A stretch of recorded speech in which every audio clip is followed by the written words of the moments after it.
Bonjour, je voulais vous parler d'une pratique de pranayama qui prépare à la pratique un petit peu plus avancée quand on commence à inclure des kumbhaka, des rétentions à poumon vide et des rétentions à poumon plein. De manière générale, en sanskrit, on appelle les respirations, les inspirations et les expirations puraka et reshaka. Si je ne m'abuse, Reshaka c'est l'expiration et Puraka c'est l'inspiration. Alors, ce pranayama que je vais vous montrer n'est pas un pranayama traditionnel, mais c'est un pranayama que l'on pratique beaucoup pour préparer. Donc, il faut considérer le torse en 3 boîtes. Donc, 3 boîtes qui se constituent à partir du pubis jusqu'au nombril, du nombril jusque sous les côtes et de sous les côtes jusqu'au niveau de la gorge. Donc moi, ce que je donne pour comprendre vraiment ces 3 boîtes, c'est la distance entre le majeur et le pouce. Donc, il va falloir se toucher un peu. Donc ici, vous touchez, vous sentez vos organes génitaux. Et juste au-dessus, il y a la petite gélatine. En fait, c'est une partie qui est très gélatine et qui referme le pubis. Donc, vous placez votre majeur juste au-dessus des organes génitaux et le pouce arrive directement au niveau du nombril. Donc ça va être votre première boîte. Vous pouvez l'appeler boîte numéro 1. Vous gardez votre pouce au niveau du nombril et vous ramenez le majeur sur le nombril. Ensuite, vous étirez votre doigt et le pouce va venir se placer juste au niveau, encore une fois, de l'ouverture des côtes. Si je ne m'abuse, en anatomie, ça s'appelle le xiphoid process. Okay. Ensuite, vous gardez le pouce ici, vous ramenez votre majeur juste au niveau de l'ouverture des côtes et là, le pouce va venir se placer ici, au niveau du sternum. Donc, on arrive tout le temps à des jonctions. Donc, la première boîte, ça va être nombril. La deuxième boîte, c'est en dessous des côtes et la troisième boîte, elle va se passer ici. C'est une respiration qui commence du bas vers le haut. Donc, elle peut être un peu longue. Donc, on compte sur 5 temps. D'accord? Donc, ça veut dire que du pubis jusqu'au nombril, on inspire sur 5. Quand on arrive au nombril, on arrête de respirer. Mettons sur 5 ou sur 3, ce qui est confortable. Avec la même inspiration, du nombril jusque sous les côtes, vous inspirez sur 5. Une fois que vous arrivez ici, vous arrêtez de respirer pour 5 ou 3 secondes. C'est en fonction de vous. Si vous avez suffisamment d'air, du sternum jusque sous la gorge, avec la même inspiration, vous inspirez sur 5. Une fois que vous êtes rendu ici 5 à l'inspire, vous commencez à relâcher votre expire sur 15. Pourquoi 15? Parce que d'ici, vous avez fait inspire 5, inspire 5, inspire 5. 3 fois 5, 15. L'expiration va donc être sur 15 temps. Vous pouvez diminuer, faire une inspire 3, 3 et 3, et donc l'expiration sur 9 temps. La partie, je dirais, la plus difficile de cette respiration est de pouvoir amener l'oxygène au niveau des côtes. C'est très souvent au niveau des clavicules, pardon, pas au niveau des côtes, au niveau claviculaire. C'est très souvent cette partie-là où on a du mal à monter l'inspiration. Donc c'est pour ça 5 au début, ça peut être un peu difficile, donc on va la commencer sur 3. Donc je vais vous montrer à quoi ça ressemble. Moi, j'aime beaucoup utiliser ma main pour pouvoir la montrer. Et cette main-là, bon, si vous maîtrisez les mudras, vous pouvez le mettre en Chinmaya Mudra avec les énergies qui se recyclent à l'intérieur. Ou tout simplement, sans se prendre la tête, on va essayer de faire les choses le plus simple et le plus épuré possible. Vous posez la main gauche sur le genou. Il ne se passera rien parce que là, on fait juste une préparation à la préparation des pranayamas de toute manière. Donc voilà, je vais vous montrer comment ça fonctionne. Donc moi, je place ma main droite au niveau du pubis. Je prends une inspire, donc je vais la compter. On va dire 3. Inspire, 1, 2, 3. On arrive au nombril, ferme. On arrête d'inspirer. 1, 2, 3. On garde le même inspire. On étire. Inspire. 1, 2, 3. On arrive sous les côtes. Ferme. 1, 2, 3. Avec la même inspire, jusque vers la clavicule. 1, 2, 3. On arrive ici. Stop. 1, 2, 3. Donc l'expire se passe sur 9 temps. Expire, 9, 8, 7, 6, 5, 4, 3, 2, 1. Et on reprend. Inspire, 1, 2, 3. Kumbhaka, 2, 3. Inspire, 2, 3. Kumbhaka, 2, 3. Inspire, 2, 3. Kumbhaka, 2, 3. Expire,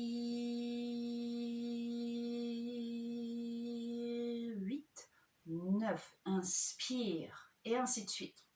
J'espère que vous avez compris et que mes explications sont claires. Donc, je pense que 3, allonger l'inspiration sur 3, c'est faisable. Et ensuite, au fur et à mesure des pratiques, donc si vous ne pouvez pas l'allonger sur 5, c'est complètement normal, hein, il ne faut pas s'inquiéter. Ça va prendre peut-être un mois de pratique pour pouvoir allonger l'inspiration sur 5.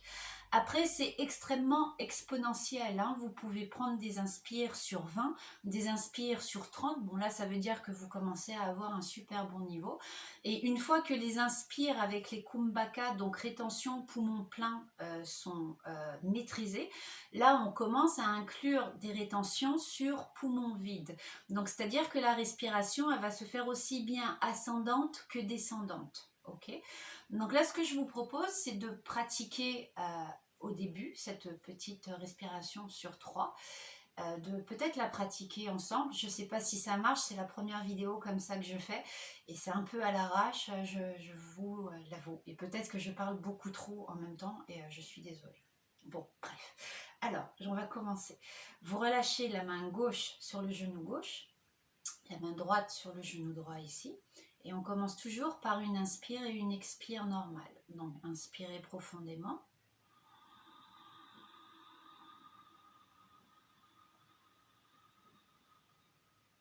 Expirez profondément.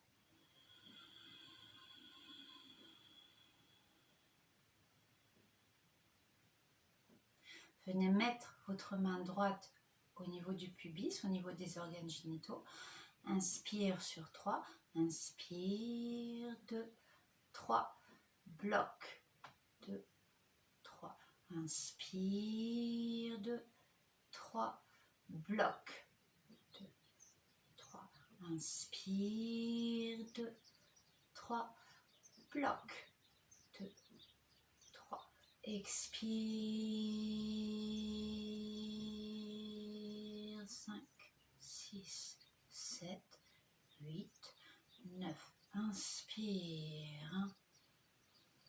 Bloc, 2, 3. Inspire. Bloc. Inspire. Bloc. Expire.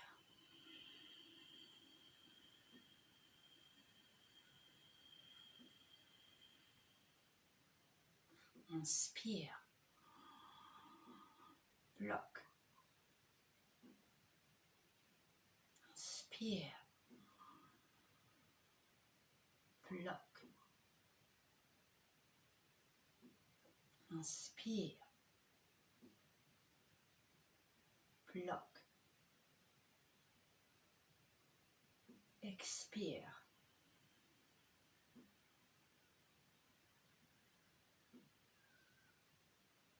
Inspire.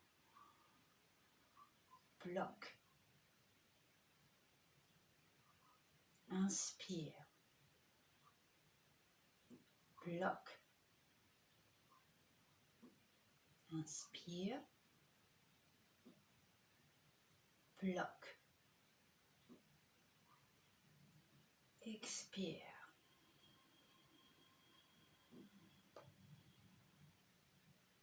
Inspire et expirez normalement.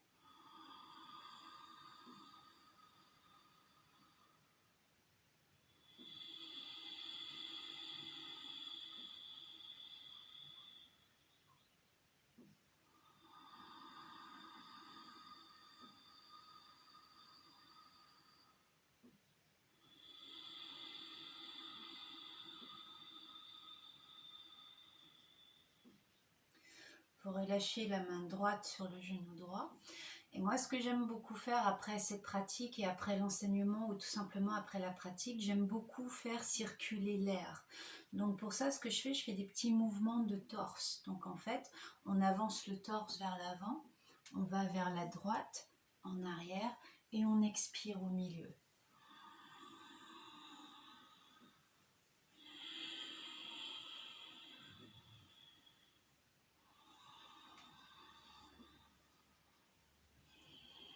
Et vous inversez le mouvement.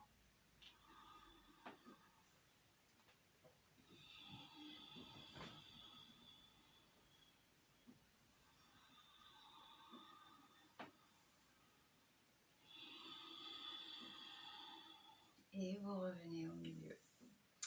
Voilà, donc c'était ça. Donc c'est un pranayama donc on peut appeler de la respiration alternée, même si la respiration alternée est plus connue sur le nom d'Anuloma Vilona ou de Nadi Shodhana, mais elle n'a pas vraiment de nom cette pratique. En revanche, c'est une base pour pouvoir pratiquer les kumbhaka.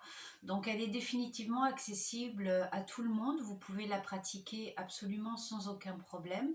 Et vous évitez de faire des rétentions qui sont au-delà de vos forces. Et c'est pour ça qu'au début, je trouve que c'est mieux de pouvoir la pratiquer sur 3 temps, tout simplement. Si vous n'arrivez pas à monter l'oxygène au niveau des clavicules, et ben c'est pas grave, vous laissez faire et vous la descendez directement une fois que vous êtes rendu sous les côtes. Donc si vous avez fait 3 inspires, bloc, 3 inspires, bloc, et que cette partie-là n'est pas accessible, et ben du coup vous expirez sur 6 temps. Voilà, j'espère que mes calculs seront compris et je vous prépare aussi une petite méditation sur le home avec ce bol qui m'a été offert par les élèves en 2017 et dont la vibration est juste incroyable. Voilà, merci infiniment et je vous souhaite